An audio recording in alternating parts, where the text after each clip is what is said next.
Jei Jėzus pasakė, aš ir tėvas esame viena, kaip jis gali teikti, kad nežino pasaulio pabaigos dienos? Šventasis Hilarijus padeda mums tai suprasti. Kai Jėzus sakė, kad niekas nežino tos dienos, nei angelai, nei sūnus, jis norėjo mus išmokyti svarbaus dalyko. Nesirūpinkite datomis. Tai nėra mūsų misijos dalis. Pats Kristus sakė, viskas man yra perduota tėvo.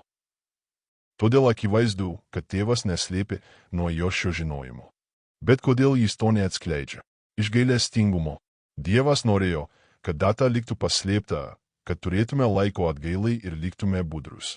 Jei žinotume dieną ir valandą, daugelis atsiverstų tik paskutinę akimirką.